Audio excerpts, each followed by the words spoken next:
Olá, assombrados! Eu sou Ana Paula e vou contar um relato para vocês neste tipo ao vivo de hoje. Tudo bem? Eu espero que sim, que esteja tudo bem. Já vou pedindo para você deixar o like no vídeo e, se por um acaso ainda não for inscrito, se inscreva no canal. E se quer ver relatos que não tem assombração, vai lá pro meu outro canal, o Conto pra Ana. Sim, tem relatos lá também, só que sem assombração. E o link tá aqui na descrição deste vídeo. E vamos pro relato de hoje, que é este daqui, o presente misterioso do Exu Guardião. Vamos ver. Oi, Ana. Meu nome é Fulana e se tiver outros nomes já estarão trocados. O relato é longo, me desculpem, mas eu falo muito. Vou resumir muito, pois a minha vida toda daria já um mega relato. Mas eu vou dividir e contar outras partes aí em breve. Deixa eu ver se é um moço ou uma moça, não sei. Eu não sei. A fulana, ela falou. Eita, fulana. Tá, a moça que nos conta. Então vamos lá. Bem, em 2017 eu comecei a ter muitos sonhos em viagem astral, sabe? Quando você desdobra e o seu espírito sai do corpo e vai explorar outras dimensões. E algo voltou a despertar em mim. Algo que eu tinha colocado de lado há muito tempo, uma sensação que me deixava em profunda angústia. Eu não me sentia pertencente a essa terra, a esse tempo, às pessoas. Eu nunca me senti fazendo parte da família de onde eu venho. Tanto que por anos eu achei que eu era adotada, mesmo eu sendo a mesma lata do meu pai. Enfim, uma sensação constante de que eu estava no lugar errado e precisava voltar para casa, sabe? Eu confesso que até hoje eu sou assim, mas já me conformei. Foi então que chegou a semana do meu aniversário e eu já era filha de santo essa época. Mas o terreiro que eu fazia parte não era aberto ao público. Não tinha atendimento aberto, era desenvolvimento interno, apenas aos filhos da casa. E estava ali a pleno vapor no meu processo de desenvolvimento mediúnico.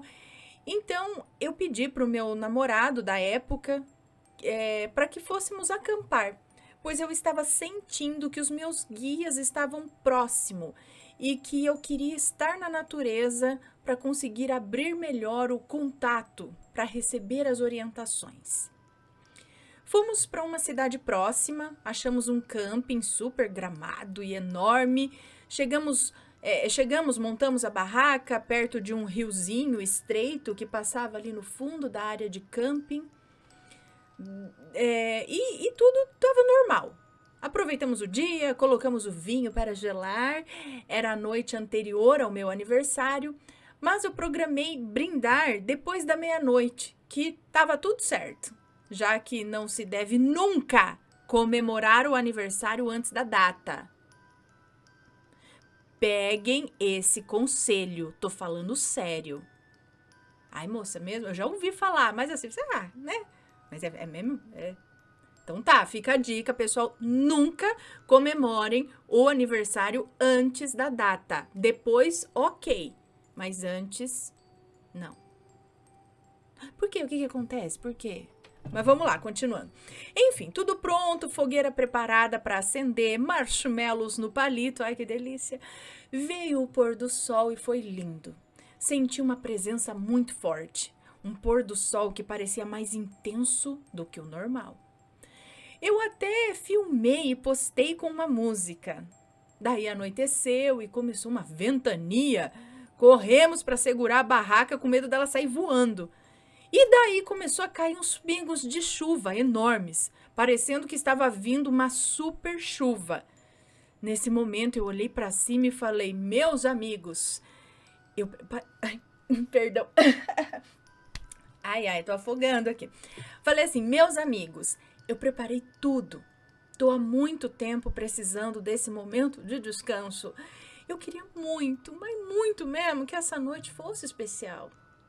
Por favor, ajude, né? Bom, pois pasmem, meus amigos. Sim, eu também fiquei chocada. Em 10 minutos, tudo tinha parado. O céu abriu como se alguém tivesse passado uma borracha e apagado as nuvens em um passe de mágica. Meu namorado ficou olhando pra minha cara incrédulo. Daí eu nem... O quê? Ah, tá. Ele ficou olhando pra minha cara incrédulo. Daí eu nem um pouco me achane, né? Falei, tô com a moral lá em cima. Nós rimos e tal, e passou. Começamos a arrumar as coisas, acendemos a fogueira, comemos e perto da meia-noite peguei o vinho, as taças e fomos para uma mantinha que tínhamos colocado ali na grama, uns 10 metros da barraca, e de onde estava a caixa térmica. Ah, tá, a uns 10 metros da barraca e de onde estava a caixa térmica. Eu não queria acender a fogueira muito perto da barraca, né? Então, fica um pouco longe ali. Guarde essa informação. Eu sempre quis dizer isso. Bom, fomos brindar e como estávamos ouvindo uma playlist de uma banda que eu amava muito, que foi muito importante na minha adolescência, daí eu brindei e falei que nesse novo ciclo eu conheça pessoalmente essa banda e possa vê-los tocar só pra mim. Aí eu ri, bebi.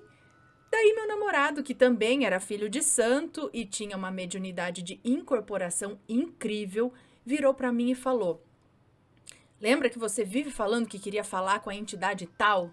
Você o ama e todos os dias fala que seria muito feliz se um dia tivesse a honra de poder conversar com ele? Então eu acho que seu pedido foi aceito. Mas tem outras pessoas querendo falar com você também. Eu nem deixei ele terminar de falar a frase e eu já disse, pelo amor de Jesus Cristo, sim, eu quero, por favor. Assim, já com os olhos cheios d'água. Daí ele se concentrou e veio o primeiro guia.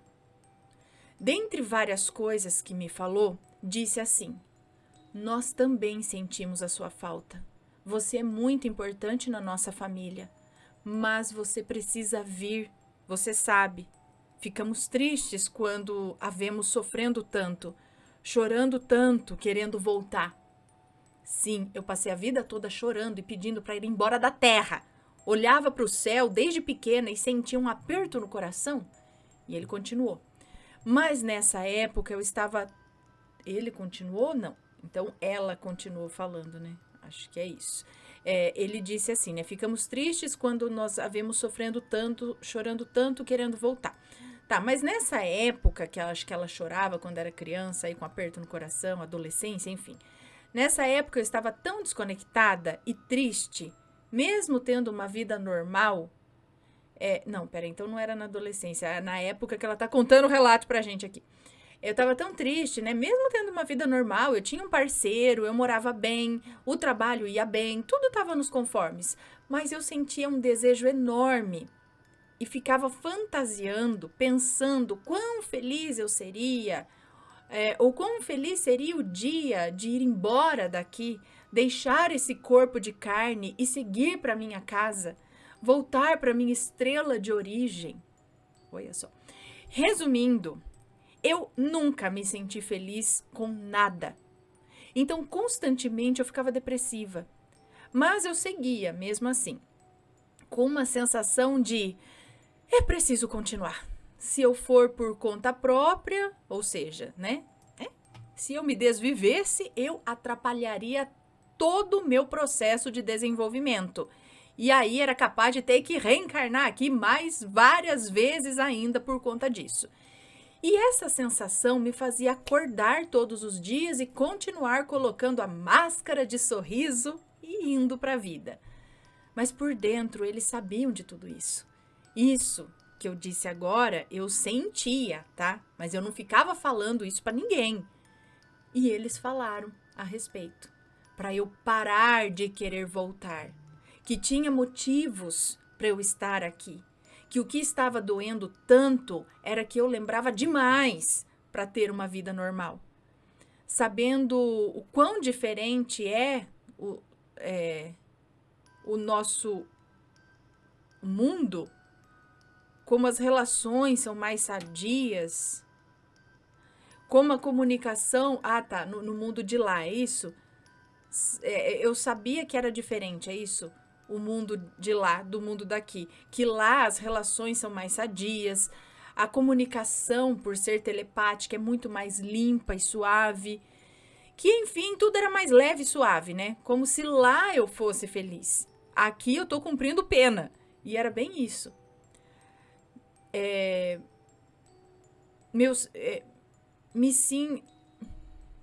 E é isso, eu me sinto cumprindo uma pena nessa encarnação. E aí veio uma guia amorosa, de uma sabedoria e de uma paz. Eu me senti abraçada, mesmo sem ninguém físico me tocar.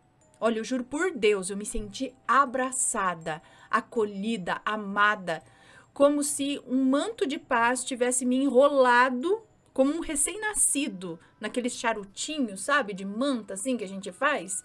Eu me senti assim, amada, de forma tão singela e pura, que as lágrimas caíam uma atrás da outra. Super emocionada e agradecida.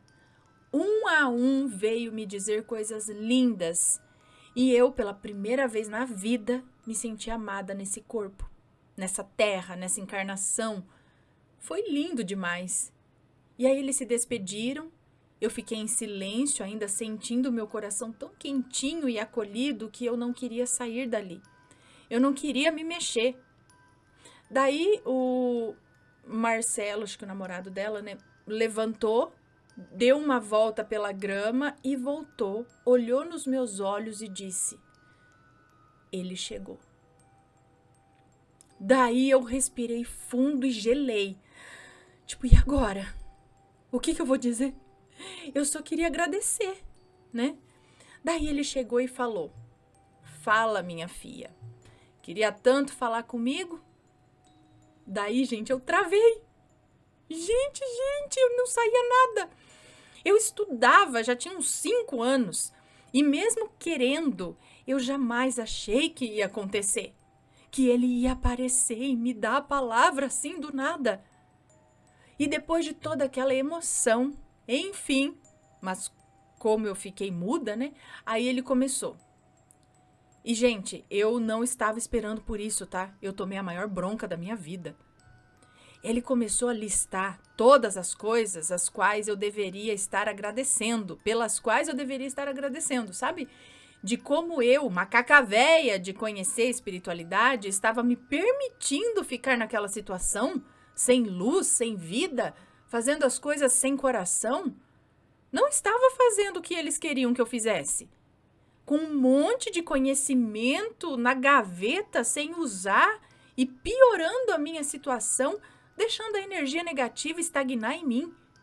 Enfim, olha, a gente foi um esculacho, mas só um parênteses aqui. Nessa época eu não era mãe ainda, tá? Só depois eu conheci a dor do parto normal, mas nessa época eu nunca tinha quebrado um osso na vida.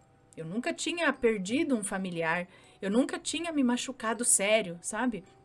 Enfim, nunca tinha sentido nenhuma dor muito grande. Daí, depois de me jogar tudo isso na cara, sim, ele falou tudo. Perguntou se eu queria uma chupeta pra largar de ser criancinha mimada. E muito mais. Que ele estava certo, inclusive, né? Que isso fique claro, ele estava certo.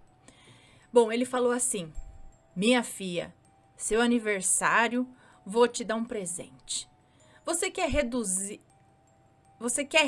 aí o seu tempo de sofrimento para amadurecer essa casca ruim que você tá de perspectiva? Você pode recusar e passar mais uns anos aí sofrendo aos poucos até aprender o que precisa. Daí eu, ingênua, achando que o presente ia ser um benzimento, né? Uma limpeza energética, falei sim, eu quero. E ele foi embora, sem dizer mais nada. O Marcelo ficou me olhando, pensamos se ia vir mais alguém.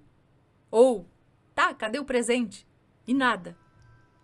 Eu sequei as lágrimas, terminei de tomar o vinho da taça, acendi um cigarro e estava ali digerindo tudo e pensando, mas gente, e o presente que ele ia me dar?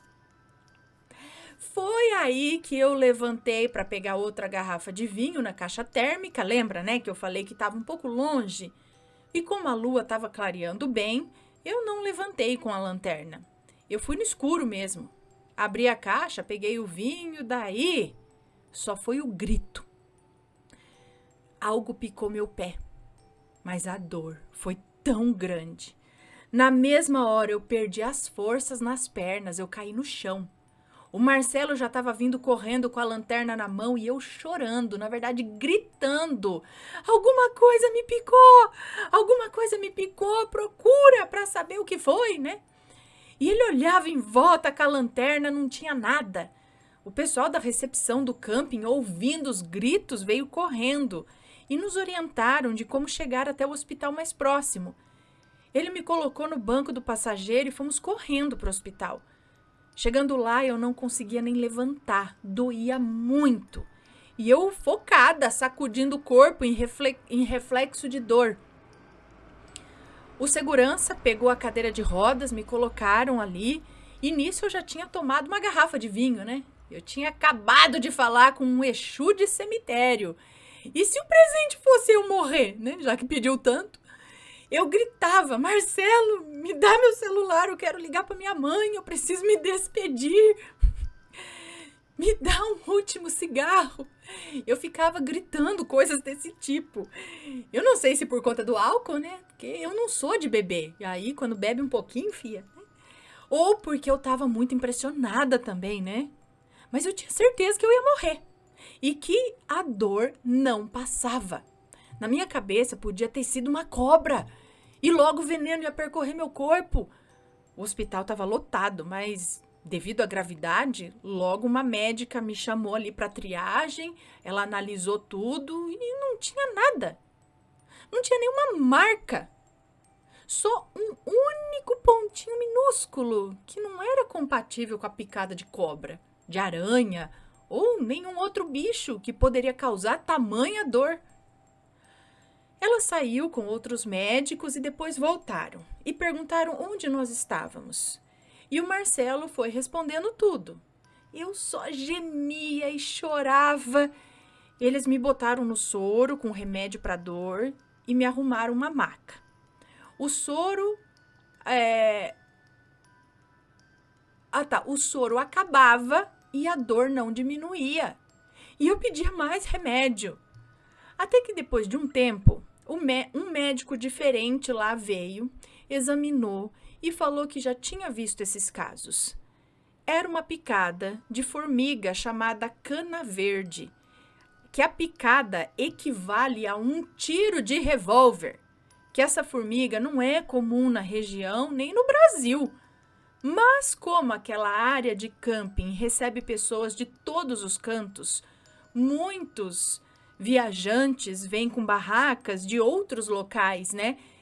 E é comum insetos ficarem presos ou botarem ovos nos cantinhos dos equipamentos de camping, né? Enfim, eu passei horas sentindo aquela dor absurda até ela começar a passar. E já estava amanhecendo quando nós chegamos ao camping novamente. Ao chegar, eu só senti aquela mesma presença do dia anterior chegar perto do meu ouvido esquerdo e falar: agora senta de novo lá na esteira sozinha, que você agora já sabe o que é dor. Agora a gente já pode conversar como adultos.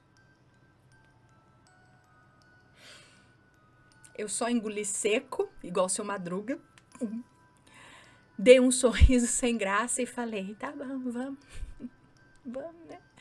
Fiquei mais ou menos 1 hora com ele, conversando telepaticamente comigo, o Exu, no caso, né? Marcelo estava desmontando as coisas pra gente ir embora e eu sentada lá escutando atentamente tudo. Levantei sendo outra pessoa. Eu agradeci o aprendizado. Depois eu ri muito do meu escândalo, achando que eu ia morrer. Voltamos para nossa cidade. Mudei tudo. Comecei a ouvir palestras positivas. Comecei a escrever os aprendizados que eles me passavam. Desenvolvi um método de limpeza energética com a ajuda deles. E comecei a ajudar várias mulheres. Nessa época, eu fiz um grupo com 30 mulheres e dei mentoria de tudo que eu sabia.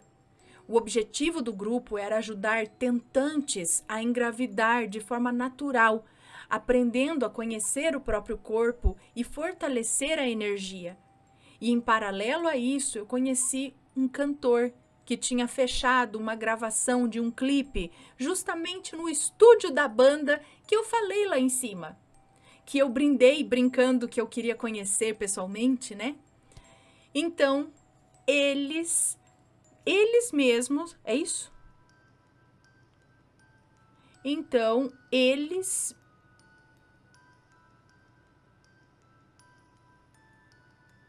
O quê? Peraí. E em paralelo a isso, eu conheci um cantor que tinha fechado uma gravação de um clipe justamente no estúdio da banda que eu falei em cima. Então, eles mesmos, não sei, nos aceitamos. Então, eles mesmos, eu acho. Foi essa banda. Nós aceitamos, não sei, o convite para ir lá assistir, alguma coisa assim. Eu e Marcelo fomos, filmamos tudo. O vocalista da banda tal viu o vídeo desse outro cantor, é isso? Gostou, contratou a gente e nós ficamos 2 anos trabalhando com eles, com a banda que ela gostava lá, que ela falou que queria conhecer pessoalmente, é isso?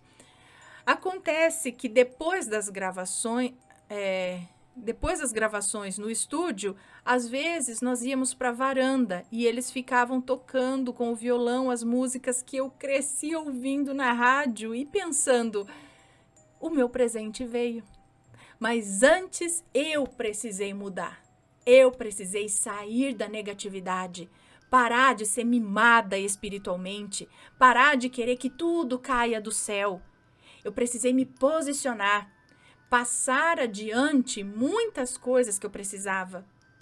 Até hoje eu trabalho com mulheres, mas hoje eu desenvolvo vários outros trabalhos guiados por essa equipe, minha família espiritual, meu povo que eu amo tanto. Mas é isso, às vezes a gente só quer o que é facinho, né? Não quer sentir dor, acha que toda dor é pro mal. Às vezes, aquela dor precisa desbloquear em você as suas habilidades adormecidas. Eu vou deixar uma frase que os meus guias sempre me falam, que pode ser útil para alguém, que é o seguinte: o conhecimento, para virar sabedoria, precisa passar pela dor da transformação. Hoje eu amo a vida, mas nada foi fácil. Eu tenho mais vários relatos aqui, porque eu tenho certeza que eu sou uma das que mais dou trabalho para os meus anjos da guarda. Mas fica a lição. Os nossos guias vão nos guiar da forma que for preciso. E se não for pelo amor, vai ser pela dor. Obrigada por ler e muita luz. Ah, menina, você tá certa. Ai, ai, ai. E aí? Nossa, ficou um ensinamento muito bom. Né? É um daqueles relatos que a gente termina e fica... Ih, é mesmo. Pois é, moça, verdade. Faz a gente refletir, não é? Então eu vou deixar vocês refletindo com esse relato aí, que eu vou ficar refletindo aqui. Porque assim, né? Acho que a carapuça serve pra muita gente. Pra gente parar e falar, é verdade, né? Às vezes a gente fala, ai meu Deus, que difícil. É assim, filha. Mas aí você para e olha por outro ângulo, né? Fala, ai que difícil, tudo acontece comigo, porque não sei o que lá, que dá errado, que, ai, não consigo. Aí olha por outro, você está aprendendo. Se não fosse isso, você não ia crescer, não ia aprender. É isso que o Exu mostrou. Agora você sabe o que é dor? Te ensinei a dor. Agora vamos lá. Vamos, filha. Erga a cabeça. Vamos, você tá no mundo? É pra alguma coisa. Então vamos movimentar. Não adianta ficar, não quero. Não é? E aí o Exu vem e dá assim, né? Não vem passando a mão na cabeça, não. Ele vem te dando uma picada da formiga mais tensa do mundo pra te ensinar dor sem perigo de morte, olha só, né? É aquele tapa de pai, assim, sabe? Entre aspas, aquele chacoalhão com amor que precisa ser dado pra acordar pra vida, mas é pro seu bem, né? Pois é. E é isso, pessoal. Já passaram por uma situação parecida? Conta aqui pra gente. Quer comentar alguma coisa com respeito? Deixa o seu comentário aqui embaixo. E esse foi o relato de hoje. Um beijo pra vocês. Espero que tenha servido aí pra refletir, assim como serviu pra mim. Um beijo e a gente se vê no próximo relato. Combinado? Fui. Tchau, tchau.